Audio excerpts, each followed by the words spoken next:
इस वीडियो में हम पढ़ेंगे वर्ब के बारे में और जानेंगे कि वर्ब क्या होता है और उसके कितने काइंड्स होते हैं। ठीक है, तो सबसे पहले वर्ब की डेफिनेशन देख लेते हैं। A verb is the action or state of being in a sentence, यानी किसी सेंटेंस में जो शब्द एक्शन के बारे में बताए उसे हम वर्ब कहते हैं। यानी वर्ब वो शब्द होता है जो हमें ये बताए कि कोई एक्शन हो रहा है, जैसे रीड, ईट, सिंग, ड्रिंक, गो, स्विम। ये सारे शब्द हमें क्या बता रहे हैं? एक एक्शन को डिनोट कर रहे हैं। ठीक है, तो what is verb? Verb is an action word. ठीक है, ये दो तरीके के होते हैं, मेन वर्ब और ऑक्सिलरी वर्ब, जिसे हम हेल्पिंग वर्ब भी कहते हैं। ठीक है, तो इन दोनों को हम लोग अच्छे से समझेंगे। तो सबसे पहले जानते हैं व्हाट इज़ मेन वर्ब। तो किसी सेंटेंस में जो एक्शन वर्ड होता है उसे हम मेन वर्ब कहते हैं। ठीक है, एक्शन वर्ड जैसे कि आप यहाँ देख पा रहे हो, ईट मीन्स खाना, ड्रिंक मीन्स पीना, गो मीन्स जाना। ठीक है, थिंक मीन्स सोचना, बाई मीन्स खरीदना। ये जो सारे शब्द हैं ये क्या डिनोट कर रहे हैं? एक एक्शन को। ठीक है, जो शब्द एक्शन को डिनोट करते हैं उसे हम लोग मेन वर्ब कहते हैं। बिल्कुल सिंपल है। ठीक है, आप यही चीज़ वर्ब के लिए भी बोल सकते हो कि वर्ब क्या है? वो शब्द जो एक्शन को डिनोट करता है। ठीक है, ये जो मेन वर्ब है ये दो तरीके के हो सकते हैं, एक ट्रांजिटिव, दूसरा इनट्रांजिटिव। तो आइए जानते हैं कि ट्रांजिटिव और इनट्रांजिटिव वर्ब में क्या अंतर है। वे वर्ब्स जिनके साथ ऑब्जेक्ट लगा होता है ट्रांजिटिव वर्ब्स कहलाते हैं। यानी किसी सेंटेंस में जो एक्शन वर्ड है या जो मेन वर्ब है, ठीक है, उसमें अगर उस सेंटेंस में अगर ऑब्जेक्ट है तो हम उस वर्ब को ट्रांजिटिव वर्ब कहेंगे। जैसे कि आपके सामने यहाँ दो एग्जाम्पल लिखे हुए हैं। हरी रीड्स अ बुक, हरी एक किताब पढ़ता है। ठीक है, तो यहाँ पे पढ़ने का काम हो रहा है, आपका जो ये रीड है ये वर्ब है। ठीक है, और क्या पढ़ा जा रहा है? बुक पढ़ा जा रहा है। तो ये जो बुक है आपका क्या हो जाएगा? ऑब्जेक्ट। और ऑब्जेक्ट होने के कारण ये जो वर्ब है ये आपका ट्रांजिटिव वर्ब कहलाएगा। तो व्हाट इज़ ट्रांजिटिव वर्ब? वो वर्ब जिसके साथ एक ऑब्जेक्ट हो। क्या हो?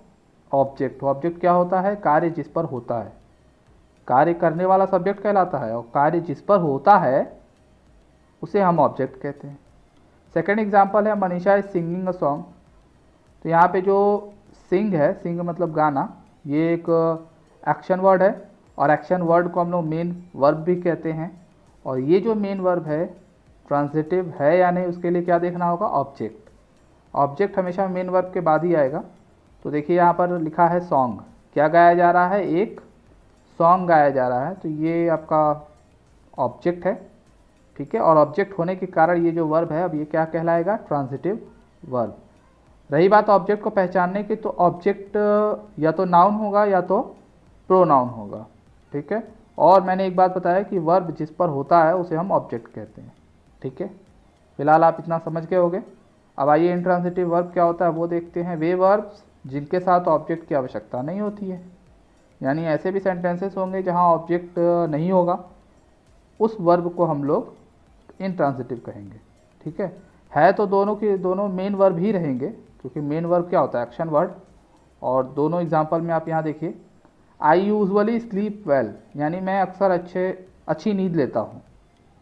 तो यहाँ पर जो वर्ब है वो है स्लीप। स्लीप मतलब सोना, और इसके बाद कोई ऑब्जेक्ट नहीं है। यहाँ पर जो लिखा है ये वेल, वेल मतलब होता है अच्छा, और ये एडवर्ब है।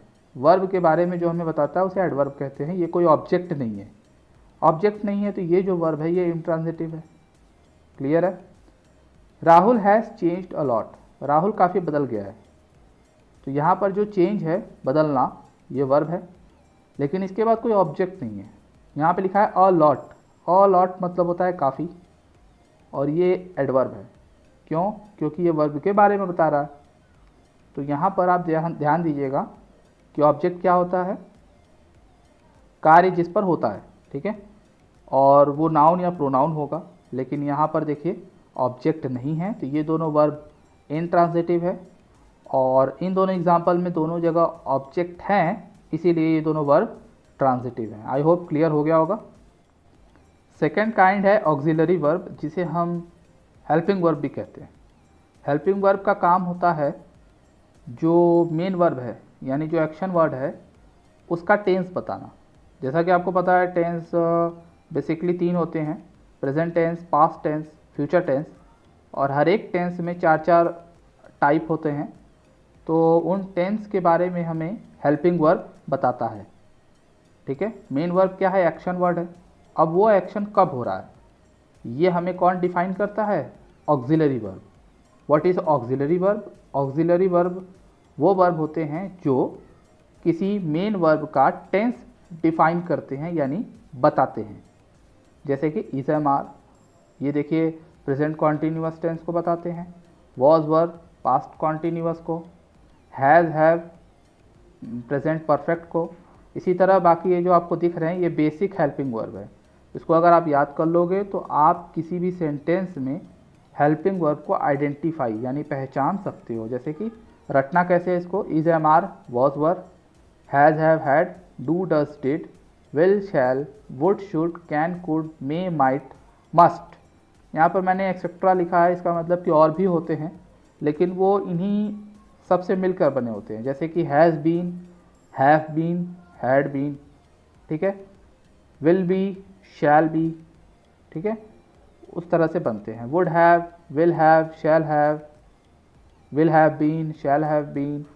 लेकिन ये बेसिक होते हैं, इसको अगर आप याद कर लोगे तो आप सेंटेंस में हेल्पिंग वर्ब को एटलीस्ट पहचान सकते हो। क्लियर है? एक्सरसाइज देखते हैं।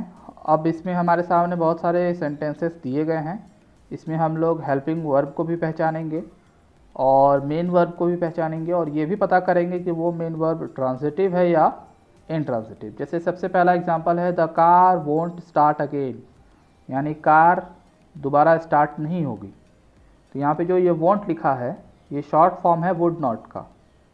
अब वुड नॉट में वुड जो है वो हेल्पिंग वर्ब है। ऊपर मैंने आपको बताया कि will, shall, would, should, can, could, may, might, ये सब जो होते हैं हेल्पिंग वर्ब होते हैं। तो यहाँ पे जो वुड है ये आपका हेल्पिंग वर्ब है।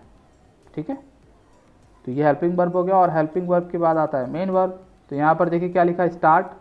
स्टार्ट मतलब शुरू करना। शुरू करना एक एक्शन है और क्या शुरू की जा रहा है यहाँ पे ये नहीं बताया है। यहाँ पे लिखा है अगेन। अगेन मतलब होता है दोबारा। ये कोई ऑब्जेक्ट नहीं है क्योंकि ये नाउन या प्रोनाउन नहीं है। ठीक है, और ये भी नहीं बता रहा है कि क्या शुरू हो रहा है।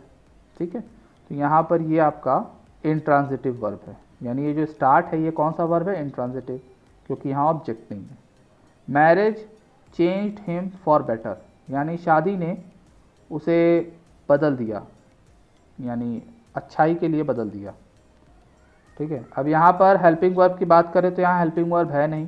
हेल्पिंग वर्ब मैंने बोला आप रट लीजिए, is am are, was were, has have had, do does did, will shall, would should, can could, may might, must. जैसे मैंने बोला आप उसे उसी तरह याद कर लोगे तो पहचान में आ जाएगा। तो यहाँ पर देखिए कोई हेल्पिंग वर्ब नहीं है। ठीक है, हेल्पिंग वर्ब नहीं है। मेन वर्ब है। मेन वर्ब आपका क्या है? चेंज। चेंज मतलब बदलना, और किसे बदला जा रहा है? उसे। तो ये है आपका ऑब्जेक्ट, और जिसमें ऑब्जेक्ट मिल जाए उसे हम ट्रांजिटिव वर्ब कहेंगे। यानी ये जो चेंज है कौन सा वर्ब है? ट्रांजिटिव। ये स्टार्ट है इनट्रांजिटिव क्योंकि यहाँ ऑब्जेक्ट नहीं था। नेक्स्ट एग्जांपल है शी इज़ डूइंग वेल, वो अच्छा कर रही है। तो यहाँ पे इज़ जो है आपका हेल्पिंग वर्ब है। डू या डूइंग कहो तो ये आपका मेन वर्ब है, और इसके बाद कोई ऑब्जेक्ट नहीं है क्योंकि वेल मतलब अच्छा होता है, और ये एडवर्ब है, ऑब्जेक्ट नहीं है। तो ये जो डू है ये आपका इनट्रांजिटिव वर्ब है। नेक्स्ट है Bob has changed a lot, ये एग्जांपल शायद पीछे भी था। तो इसमें हैज़ जो है आपका हेल्पिंग वर्ब है, चेंज बदलना ये मेन वर्ब है, लेकिन इसके बाद कोई ऑब्जेक्ट नहीं है इसीलिए ये आपका इनट्रांजिटिव है। क्लियर है? नेक्स्ट एग्जांपल है I bought her some flowers, मैंने उसके लिए कुछ फूल खरीदे हैं। यहाँ पर देखिए हेल्पिंग वर्ब फिर से नहीं है लेकिन मेन वर्ब है। खरीदना एक एक्शन होता है ना, बॉट मीन्स खरीदा। किसके लिए खरीदा? हर, उसके लिए। क्या खरीदा? Some flowers. तो यहाँ दो ऑब्जेक्ट आ गए। तो ऐसे भी केसेस आते हैं जहाँ 2 ऑब्जेक्ट्स हो।